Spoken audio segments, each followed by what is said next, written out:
Now let's begin the conversation, shall we?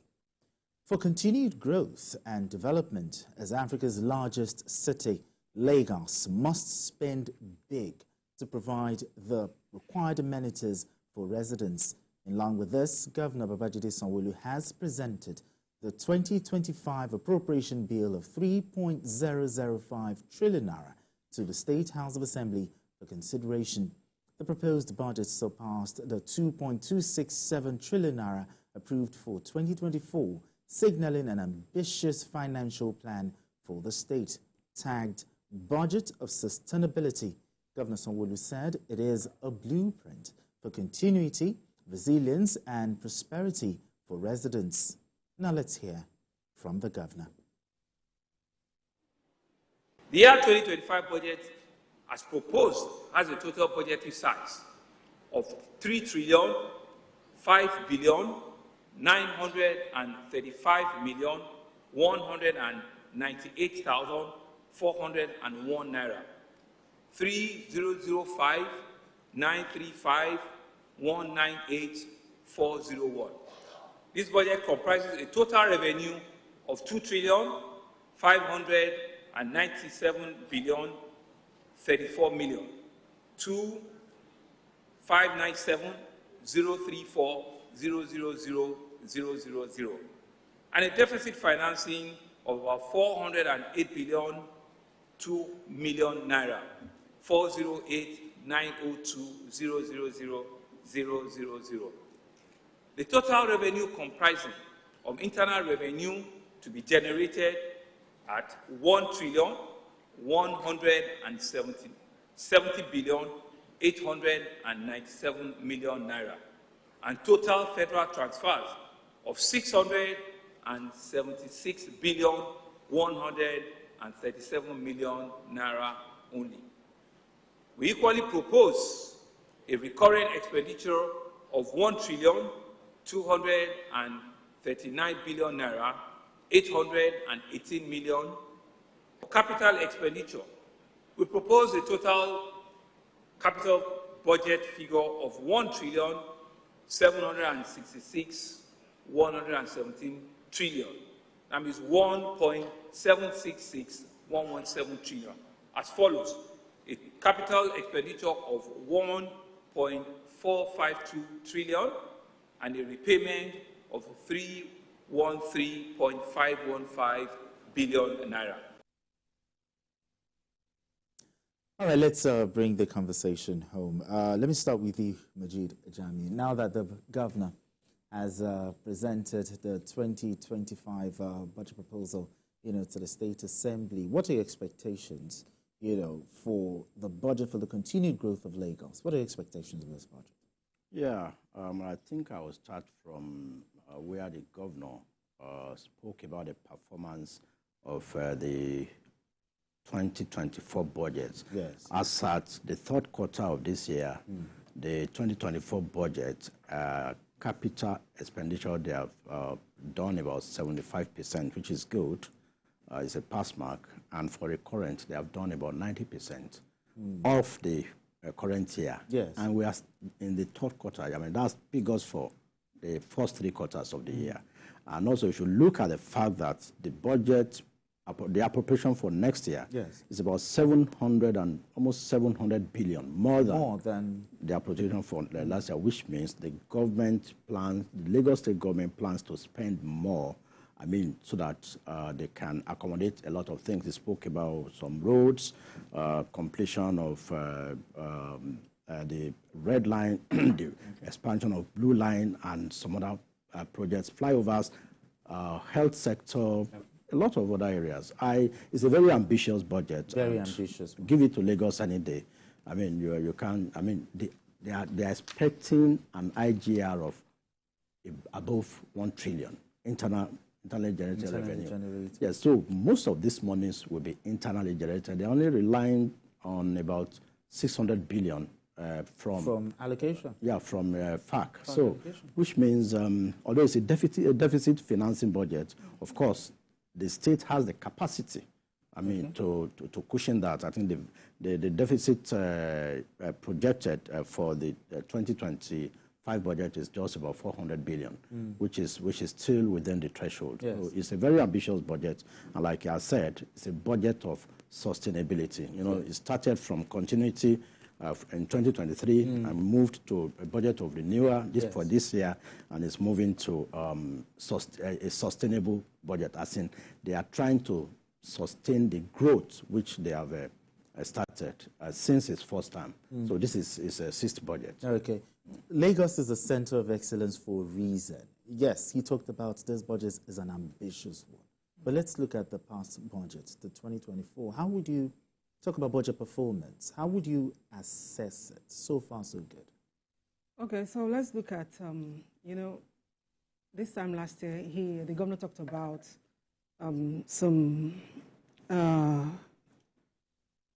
he talked about environment, talked about education, talked about security and all of that. Yes. And if you take each of them individually, you realize that he has performed excellently well. Okay. Talk about environment, talk about education, talk about technology, talk about security and all. Now let's even look at transportation. He has performed very well.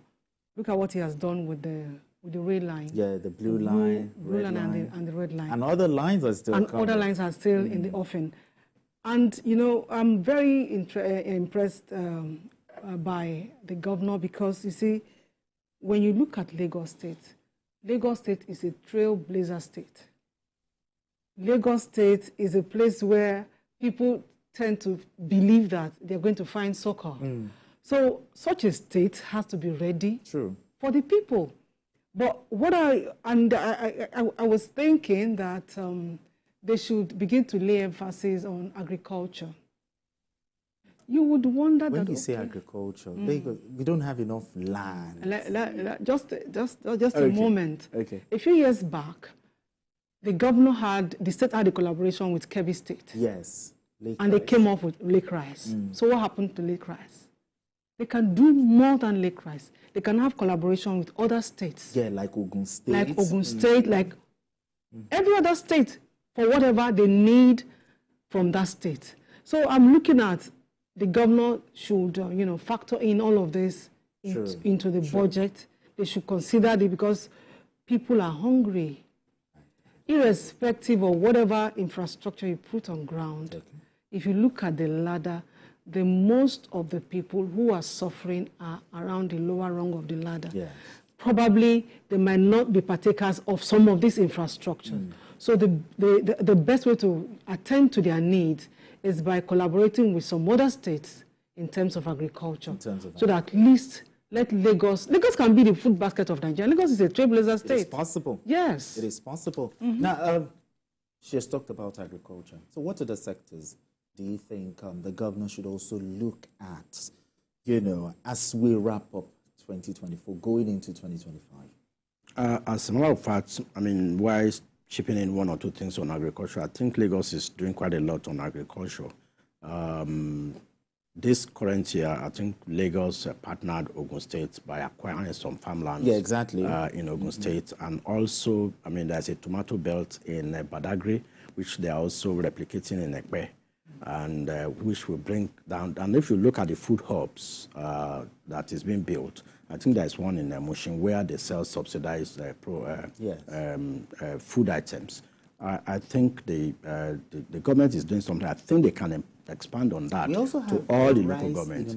Yes, the rice mill in Imota. Paddy rice or something? Yes, no, it's a rice processing yes, a rice plant. processing. But then I think there's an arrangement to bring in paddy because they said they don't have, there's not enough paddy in Nigeria to feed that mill. I think the government has committed some funds into bringing in paddy from abroad to feed to serve as a raw material for the.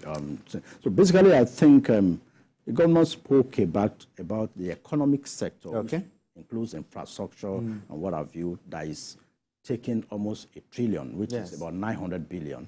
And I'm particularly impressed by the amount that is budgeted to environment, which is about 233 billion, and while education and health is taking about 204 and 208 billion respectively. Okay. These are still appropriations, I mean, which is subject to approval by the House of Assembly. But then, I mean, it has shown a direction of where it's looking at, and not also forgetting social life and security of lives and property. A lot has been budgeted for that too, because Lagos remains one of the most secured, as well as the kind of the kidnappings and terrorist activities. No bank robbery.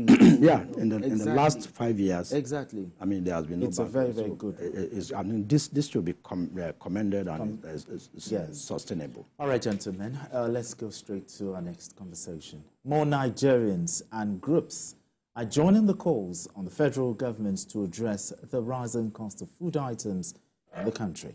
In another such calls, the Poultry Association of Nigeria, PAN, has urged the government to reduce the cost of poultry feed, a major challenge hindering the growth of the poultry industry.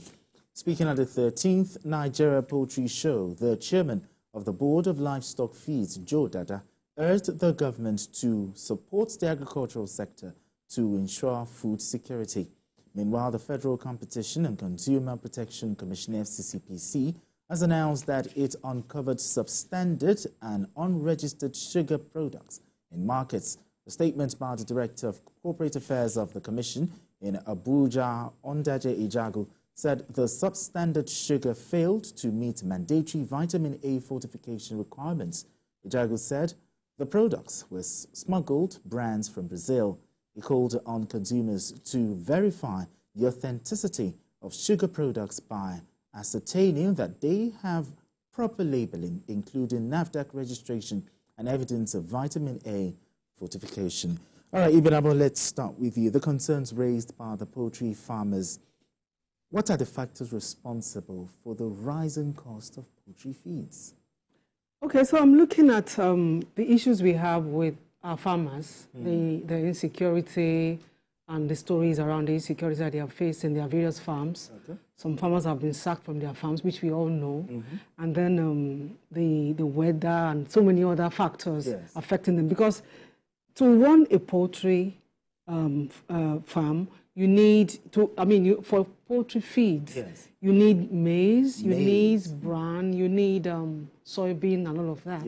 And they're all from the farms. So if we're having issues in our farms, definitely it will affect the poultry farms. So what I'm looking at is, how about, the government coming in to intervene for these people?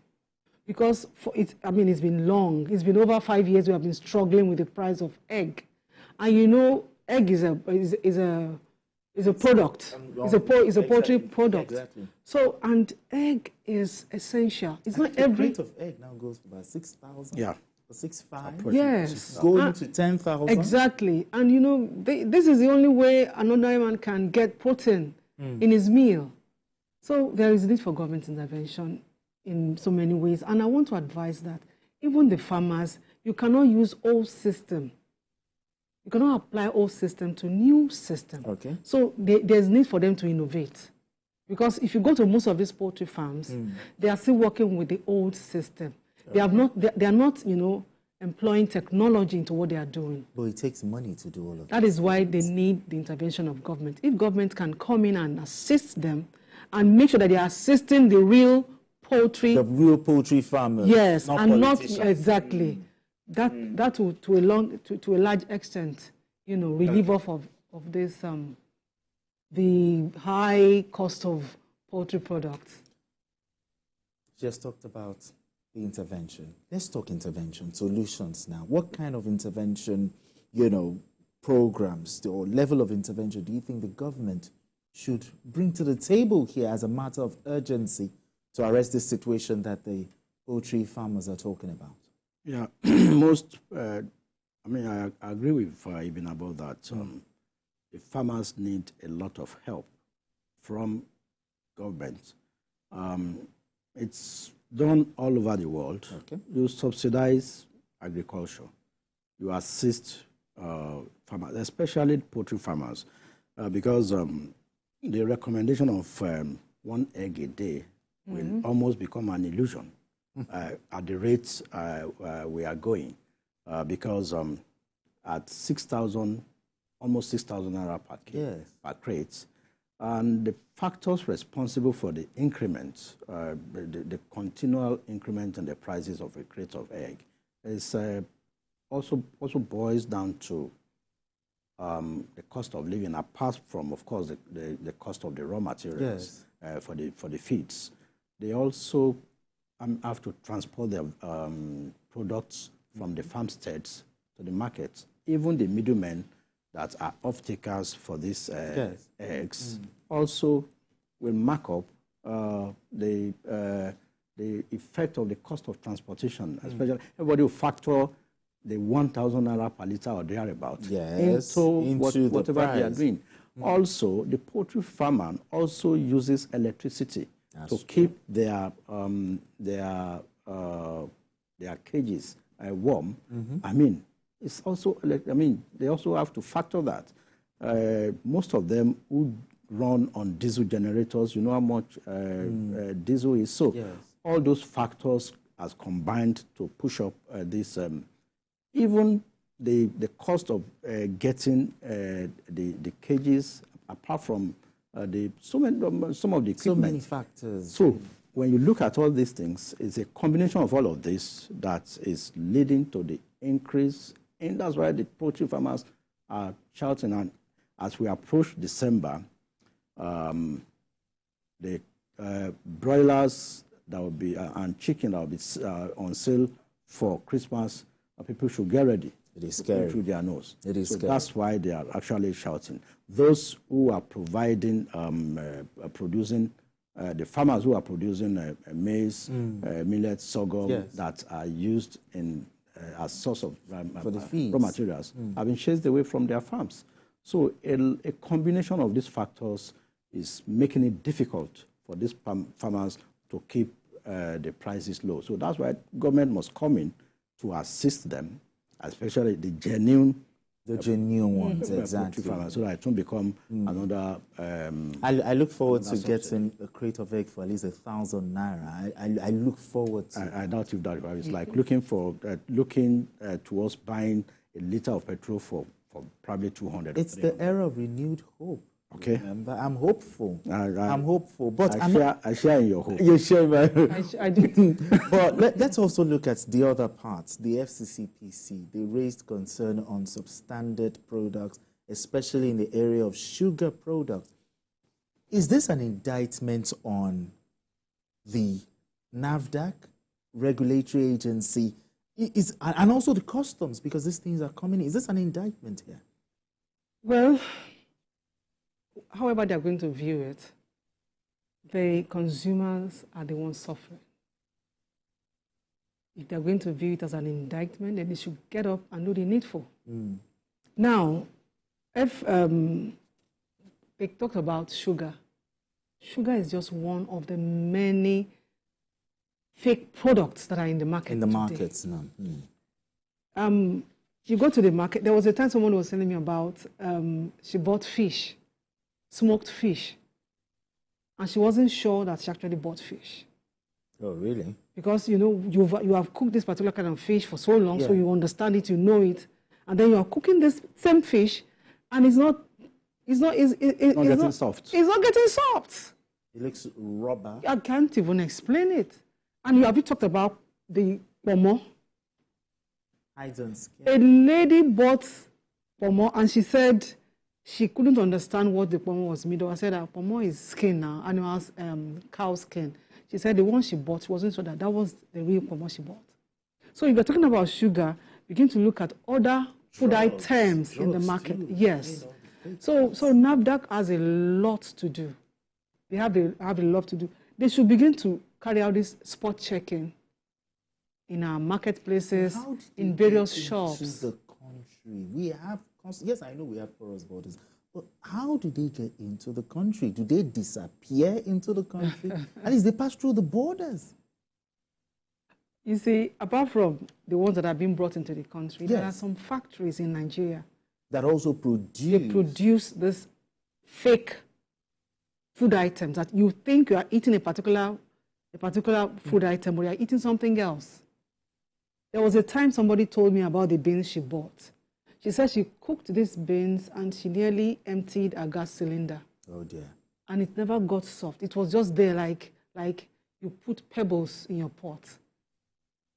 People are buying and eating this food item. And let's not talk about the harm it does to the body. So I mean, the onus is on NAFDAC to do the needful. They need to check this. And also, I think SON too should... The Standard Organization yes, of Nigeria. They should take up the responsibility. Moji, what are your thoughts on this one? Yeah, I think NAFDAC is overstretched. Overstressed? Overstretched. Should there be another agency? No, they need to improve on their manpower. As in, they don't have enough manpower to do the proper, you know, if you, the kind of staff they have in Lagos, for example, alone, how many staff do they have to cover the whole of Lagos, for example? And I've had... Let alone the entire country. Let alone the entire country. So they need to increase their manpower, and also they need to work hand in hand with the standards of Nigeria. Then the customs, too, they need to do their job. You know, these smugglers could be funny, but then it's not all the time that most of these goods are smuggled into the country. We have those who actually reside in Nigeria here and manufacture these fake products. Like there's some... I've heard of fake alcoholic drinks. Of course. Even beverages, malt drinks. Yes. You will think you are buying Maltina, but if you look at it, you will see that I is missing somewhere. You see it's Maltina. I mean, but you can hardly decipher. They manufacture fake Coca-Cola products. So these are guys that all they're after is their pockets. They don't care. And imagine somebody manufacturing fake pharmaceutical products. Stiffer penalties, maybe. Yes, I think yeah, of course they have been penalizing them, but then it's not been serving as a deterrent. It's like when death penalty was invoked on drug dealers, they were still carrying drugs. Yes, those who carry drugs to Malaysia or Singapore, you know it is a death penalty, or to China, or even or Saudi Arabia, but people still smuggle drugs to those places. And they will now be calling on the federal government to come and bail them out, to come and plead on their behalf. So, and the long and short of it, they will tell you is that because of the economic hardship they are facing. That's what it boils down to, or they said it's the devil that pushed them to that. But then, when you are inflicting pain on other people because of the result, I mean, as a result of these fake products, you are not thinking of the devil, you are not thinking of any other thing, you are thinking of your pocket then. No. So that's why I think, stiffer penalties could be a way of reducing some of these menace. But how about homemade sugar products? Homemade, sugar products that are actually made in Nigeria. That NAFDAC actually, so apart from importing, how about we promote that? Okay, I think the problem we have... I think we used to have that back in the day. Yes, the problem we have... We still have some locally... yes, we still do. We still do, but the problem is some of them are very expensive. Yeah. So when people go to the market, they look for the cheapest products to buy. The ones that are supposedly pocket-friendly. Yes. So when they buy this, they forget that they are buying what is substandard, what could hurt their organs. Yeah. So there is need for more sensitization, and there is need for stringent measures. People should be punished. If you go to the hospital, many people are down with various very strange ailments. Do you support stiffer penalties, though? Stiffer penalties for those who... I do. I'm not talking about capital punishment, no. But I think, and then again, some people believe in buying their way out of being punished. Okay. So that has to be addressed too. Okay. All right. We need to go on this quick break. And when we return, the conversation continues. Don't go anywhere. It's still Journalist Hangout.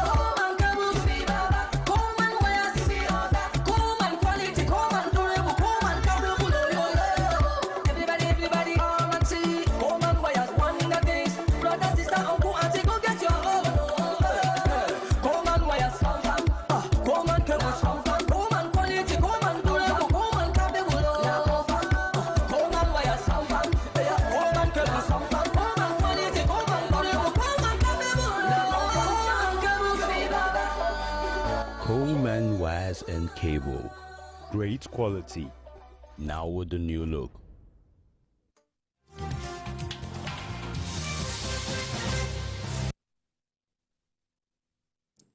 All right, if you just joined us, it's still Journalist Hangout. I still have Ibn Abba Dixon and Majid Jami.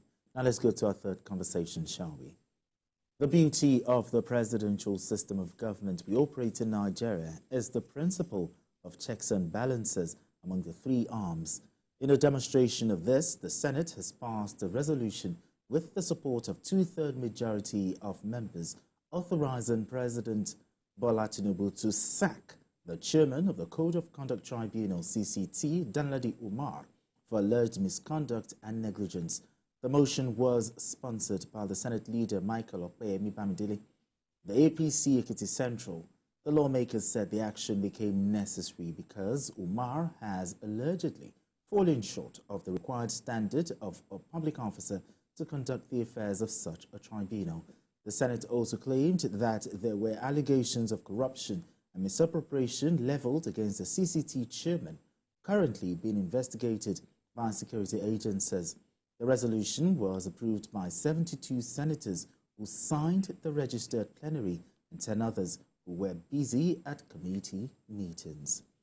All right, Majid Jami, let's start this way. This is not the first time Danladi Umar has been enmeshed in all sorts of controversies.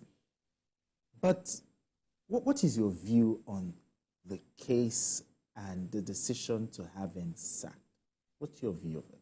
Well, you know, you can. Your appointment is at the prerogative of the president. Okay. And there has been, according to the Senate, there has been a lot of allegations bordering on corruption and misappropriation of funds against him.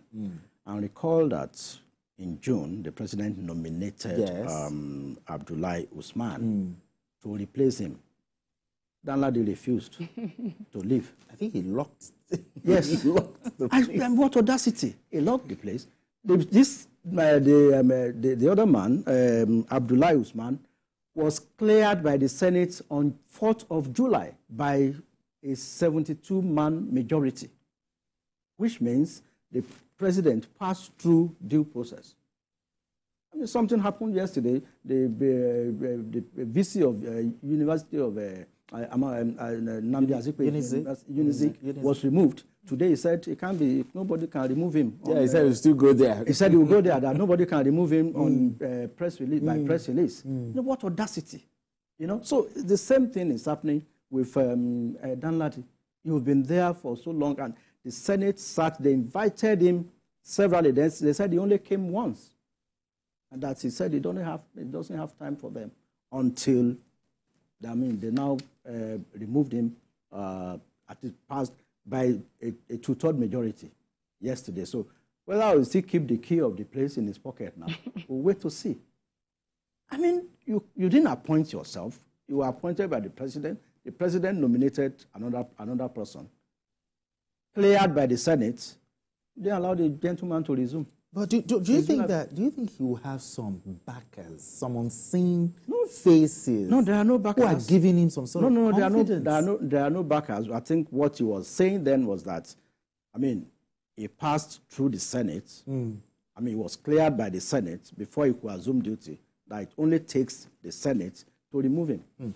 And, you know, there are some positions like that. There are some statutory positions like that, like some federal commissioners in some agencies like Hajj Commission and what have you, like the FCCPC, I mean, they are commissioners, or NCC. There are some statutory bodies like that that requires Senate clearance. So the president can suspend, but even when you are suspended, you are supposed to stop coming to the office.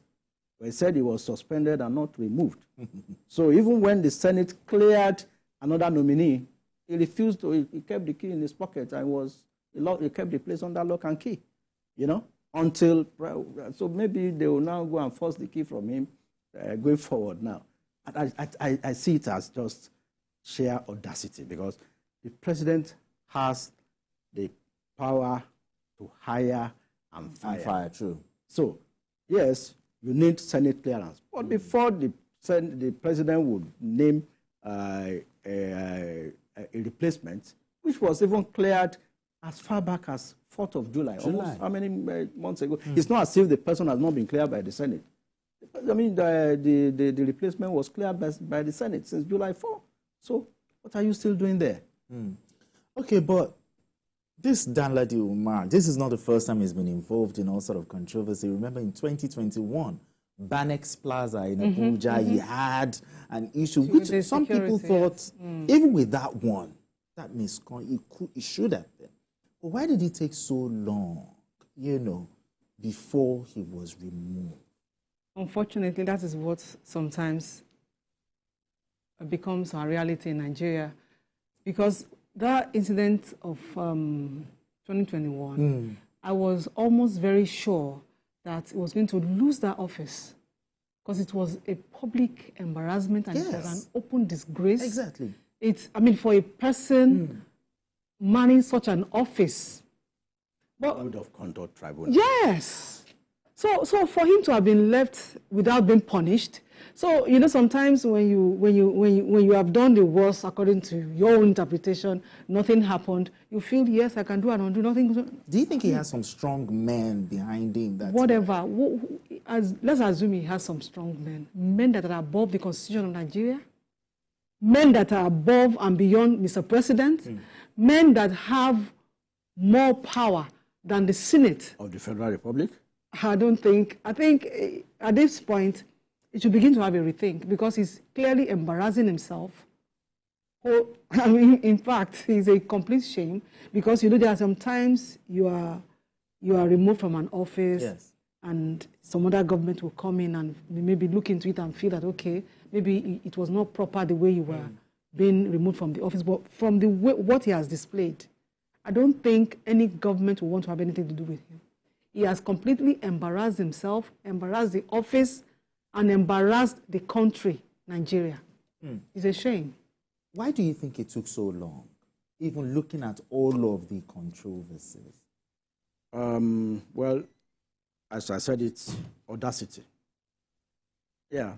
No, but it's the Senate that is under Section 157, subsection 1. You know, why did it take so long for the Senate themselves to... Yeah, because, I don't know how to explain this. The president named a replacement in June. Yes. Was cleared by July. So I think it's just sheer audacity. I don't know those who are backing him that still keep him. But I think the people like this should not go scot-free. Should not go scot-free? Yes. Okay, but just hold that thought. I apologize. We have Saliu calling from Surulere. Saliu, thank you so much for joining us on the show. Thank you very much. Hello? All right, Saliu, let's talk.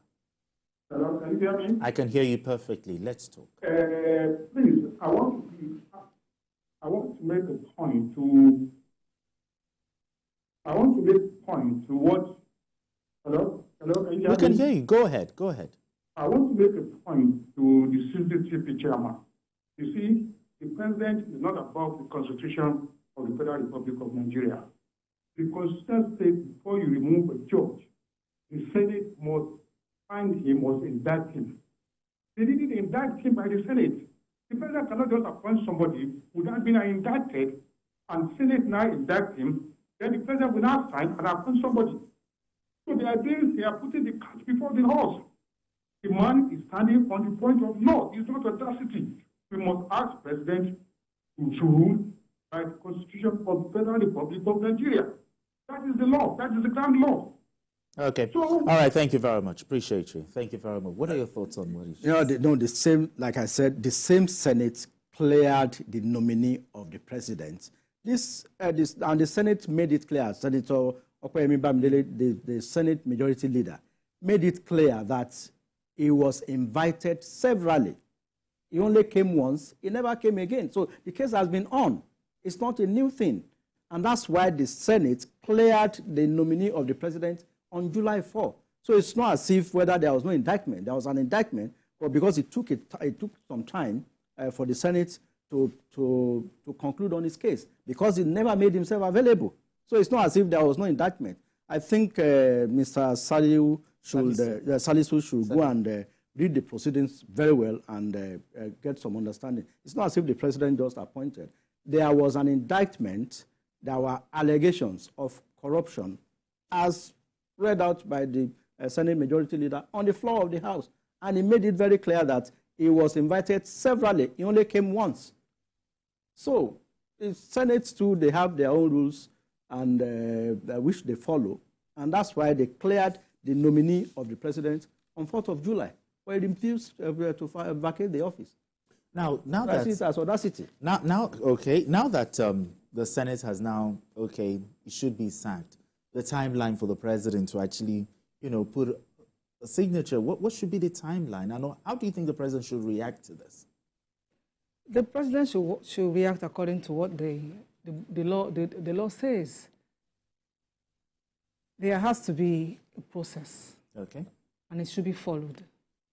So the time between the yes and the no, yes, the governor of the president should fall within the ambit of the law. Okay. However, I feel that if you have enough respect for the Senate of your country, this same group of people, you were there, they checked you out, they realized that, okay, you are worth being in that office. And now you are misbehaving, and they called you to come and defend yourself. And you call their bluff several times. How does that, what does that boil down to? So the truth of the matter is, let us put sentiment aside. Okay. Let us look at what the law says and follow due process. That is it. That is it. Okay. I think it's a fine place for us to leave it there. Okay, let's just move straight to our final conversation.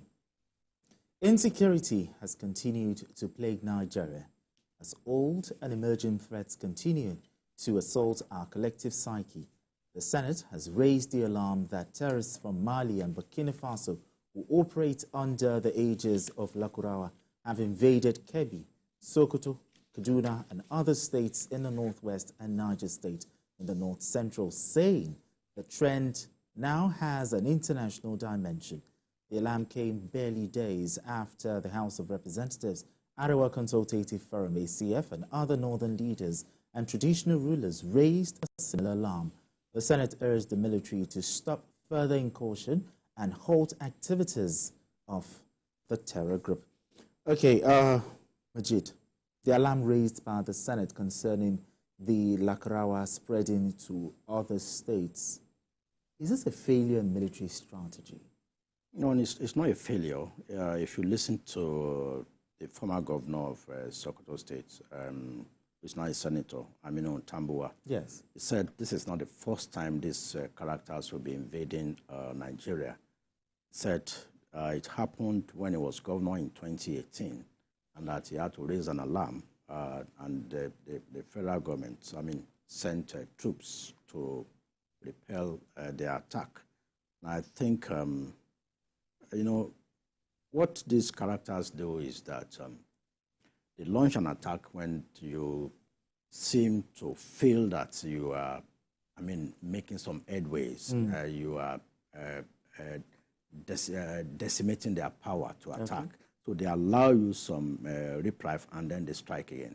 But particularly these terrorists, the Lakurawa guys from Mali or Burkina Faso, yes, I think their activities should be nipped in the bud. And by getting a deployment of our security operatives to make sure that they do not fester, they do not mix with Boko Haram and ISWAP. They should, quick action should be taken because precisely on November 8th, some of them came in through Ilela local government in Sokoto State and killed about 20 people. About a week ago, too, they struck and killed about 17 people. So that's why the senators from these from the Northwest are shouting that, something had to be done. We are making a lot of progress in pushing the Boko Haram insurgents and the ISWAP characters back into their enclaves. I mean, they are being dealt with on a serious level. So, and suddenly, this one came up. So, they should be dealt with as ruthless as is practicable, so that they won't even have that time to settle down to begin to unleash more mayhem. Majid, I asked that, is this a failure of strategy of the military? Because a few weeks ago, the military came out to tell us that a new group. Yeah, we also talked about the former governor of Sokoto State coming out and saying, in 2018, these people have been there. So they knew them. Now they are spreading. Yeah, you see. That's why I asked, is it a failure? No, I won't say it's a failure of intelligence. Recall that our security operatives, I think we should commend them. Yes, I agree. They are overstretched. They are overstretched. And the kind of battles they are fighting, if you see these guys, now, in the last 1 month or thereabouts, they've had to deal with terrorists, cutting down our national grid. Yes. So, I mean, it's like a distraction. So I think, they need to up their ante by probably deploying more men and also working with the local communities. Very, very important. And I think that is where they actually need to hone their tactics and make sure that, they work with the locals to get information on the activities of these characters, because there is no way they can know it all. It is the locals there who will know that yes, a new phase has entered town. So they need to work more with the locals. But I don't see it as a total failure of intelligence. Okay, let's talk about the Senate also said that the army should come up with an early warning mechanism. Talking about intelligence here. So what should be the role? He talked about the locals. What should be the role of the traditional rulers, the local governments? What should be their role in intelligence gathering to nip this matter in the bud? You know what's going to be difficult?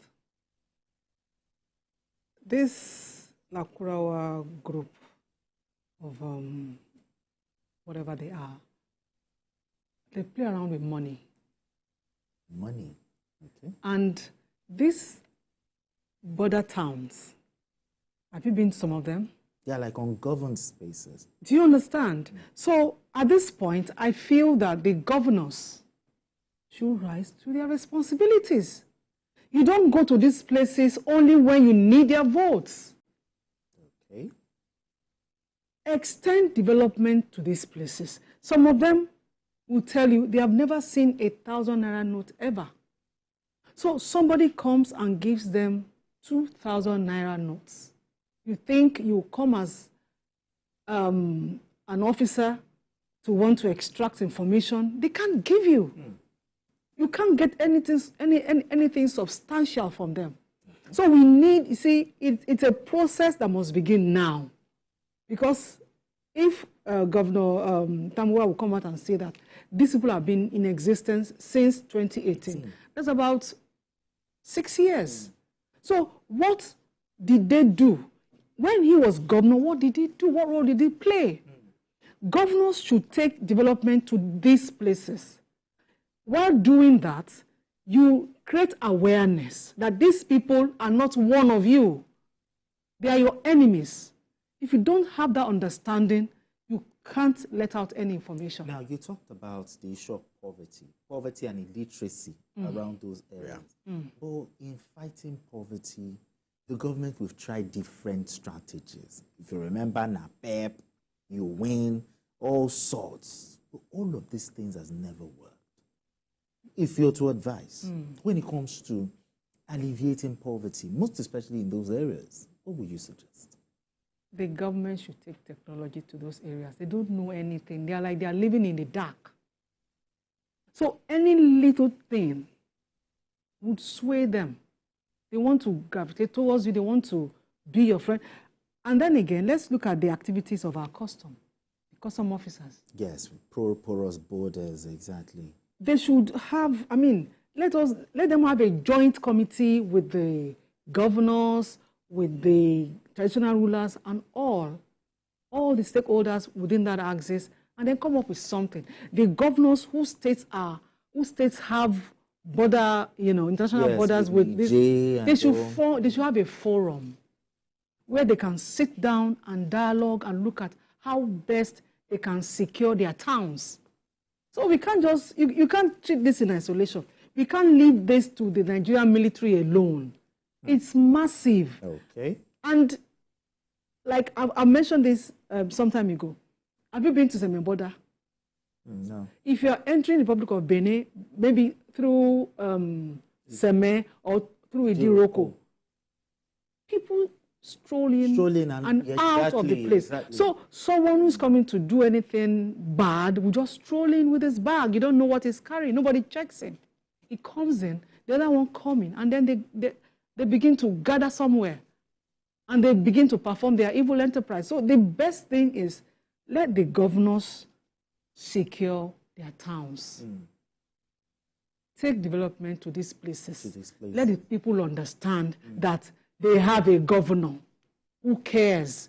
Because the first thing they preach, I remember when Boko Haram was still the in thing in Borno State, there was a young boy who was conscripted into Boko Haram, but I think somehow he was able to come out of it. Yeah. And he confessed that, he said they came to their village and they promised, they told them that, see, government do not care about you. Yeah. So we care. So they were giving loans. Loans of how much? Yeah. 5,000 naira, 10,000 naira. And if you cannot pay back, you pay with your child, either your daughter or your son. That was how. Exactly. Now, she talked about the issue of our borders, the customs. At least the U.S. election, we saw President Donald Trump. He talked about borders. We'll build a wall. What can we do about our porous borders? Our borders, Seme is even a very structured border post. You need to see, like this Ilela in Sokoto, I've been there. You need to see, it's just no clear demarcation.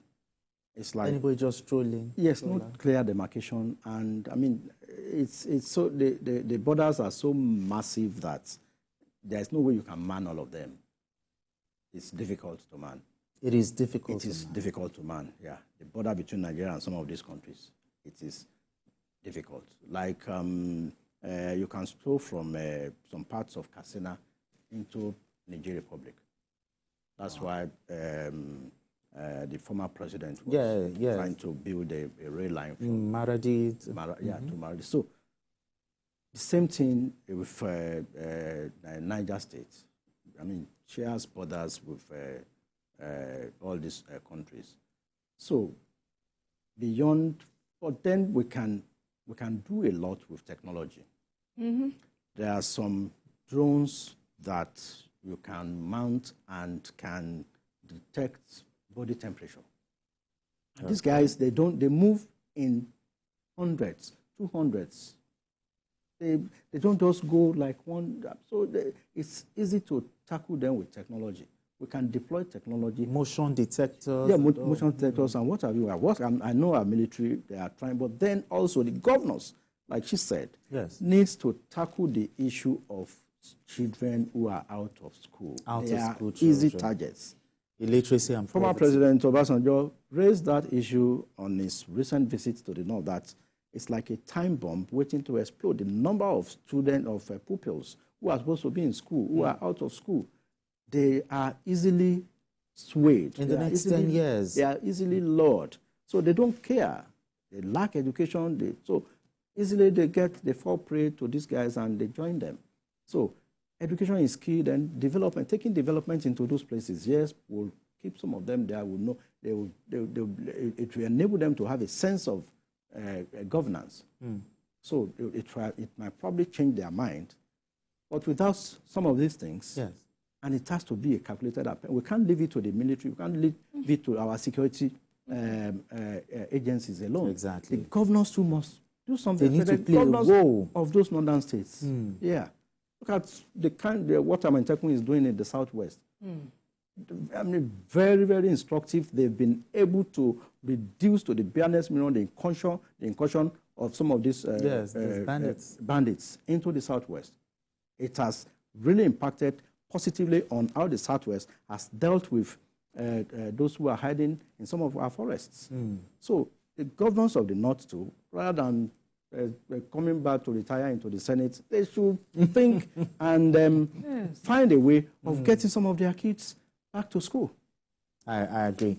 But still talking about the issue of insecurity now, we've tried different, kinetic, non-kinetic. What other strategy would you suggest, in tackling this issue of insecurity in the North? Or should we just keep sustaining military bombardment, or should other strategies be used? Like he said, you see, we have about 10.1 million out-of-school children in the primary school level. We have about 8-point-something million out-of-school children in the junior secondary school level.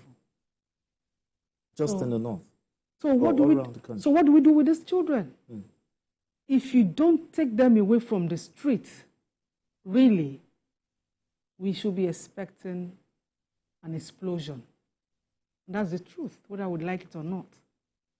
These children have the fundamental right to basic education. Why are we denying them? They should be taken to schools.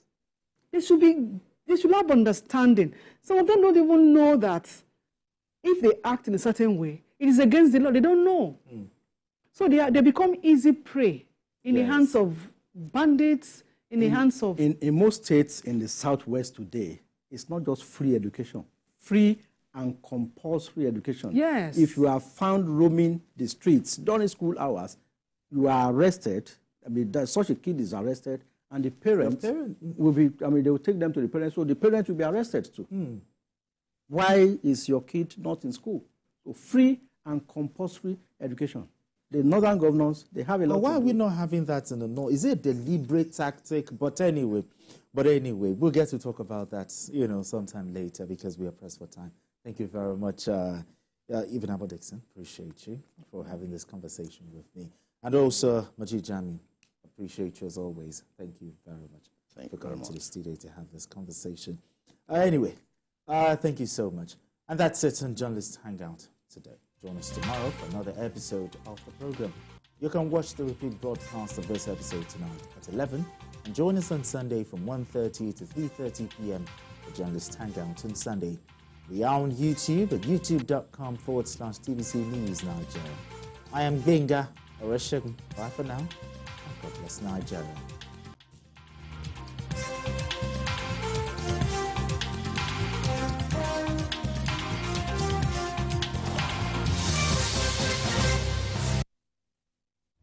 It all started here. Like millions of Nigerian boys, my dream was to play for the Super Eagles. New Bisco Costa biscuit fills me up, gives me strength and energy to do well. It is hard work, and you need extra energy and strength to succeed. Scoring goals that will last for a lifetime. Creamy, crunchy, New Bisco Costa. The following is a paid presentation by ShopX TV. At ShopX TV, our customers are the heart of everything we do. As a special thank you for your continued support, we are offering our customers 10% off on selected products from now till November 15th. That's right, shop now and save big on some of your favorite items while stock lasts. Don't miss out on this opportunity to grab amazing products at unbelievable prices. First is our amazing 4-in-1 CookX blender. It's a food processor, a grinder, a blender, and a juicer all in one. The CookX 4-in-1 blender comes with 3 versatile cup sizes, each crafted to handle special tasks perfectly. Imagine effortlessly whipping up smoothies that are truly smooth, pounded yam and soups that are flawlessly pounded and blended. You would normally pay 189,950 Naira for the CookX 4-in-1 blender, but call the number on your screen right now or scan the QR code and get it for just 170,995 Naira. Incredible! And that's not all. You can get the CookX 4-in-1 blender in 2 easy payments of 85,498 naira. That's right, pay twice to get this amazing cooking solution. And we are not done yet. ShopX TV is proud to introduce the ShopX Ultimate Crunch Exercise Machine. The 6-in-1 machine is designed to take your fitness to the next level. No need to worry about expensive gym fees. You can now work out from the comfort of your home and achieve results. With Ultimate Crunch cutting-edge technology, you can transform your body. Its enhanced features deliver a full body workout that's efficient, effective, and enjoyable. The secret is its advanced design that combines multiple exercise models into one unit. The versatile machine features adjustable resistance levels, an ergonomic design, and a built-in digital tracking system that displays speed, time, distance, and calories burned.